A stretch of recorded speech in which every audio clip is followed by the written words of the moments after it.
అత్తమ్మ, ఈరోజు యేషపు గారి జీవితంలో జరిగిన ఒక సంఘటన గురించి ఆలోచించేద్దాం. ఏంటమ్మా సంఘటన?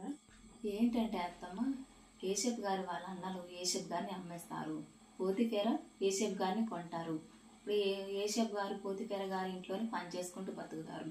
కానీ ఇక్కడ మనకు తెలియాల్సిన ఒక విషయం ఉంది అత్తమ్మ.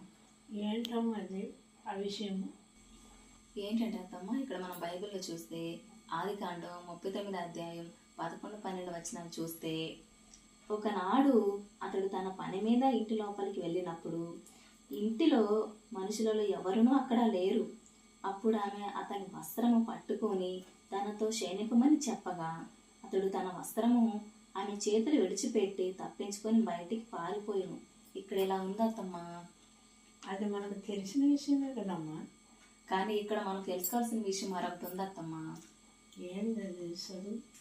చూడత్తమ్మా, యేషపు గారు అసలుకి అమ్మబడినవాడు. ఆయన పారిపోతే ఆయనకి అప్పుడు ఉండడానికి ఇల్లు, తినడానికి తిండి ఇవేం ఉండవు. వీళ్ళ ఆయన పట్టుకొని జైల్లో వేస్తారు. ఇవన్నీ జరుగుతాయని ఆయనకు తెలిసినా కూడా ఆయనకి పారిపోవాలని ఎలా అనిపించింది చెప్పు? ఎలా అనిపించిందమ్మా పారిపోవాలని? అది కూడా నువ్వే చెప్పమ్మా. ఏంటంటే అత్తమ్మ, అసలు యేషపు గారు ఆమెతో ఏమన్నారు? దేవుడికి వ్యతిరేకంగా పాపం చేయనని చెప్పారు కదా. దేవుని పని అంటే ఆయన మాట వినడం కూడా దేవుని పనే కదా. ఒకసారి మనం యేసుక్రీస్తు వారి ఆయన మాటను జ్ఞాపకం చేసుకుందాం.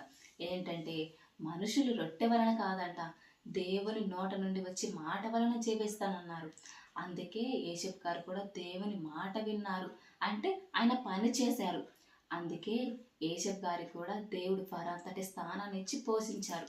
మనం కూడా యేషపు గారిలాగా నడుచుకుంటే దేవుడు మనల్ని కూడా పోషిస్తాడు అత్తమ్మ. యేషపు గారి గురించి మరొక మాట అత్తమ్మ. ఏంటంటే, సందు దొరికితే పాపం చేయాలని ఎగబడే మనుషులు ఈ రోజుల్లో ఉంటే, ఆనాడు పాపం చేసే అవకాశం ఉన్నా పాపం చేయకుండా దేవుని కోసం నిలబడ్డ ఒక యోధుడు అత్తమ్మ యేషపు గారు. నేటి యువతరానికి కూడా మాదిరి ఆయనే అత్తమ్మ.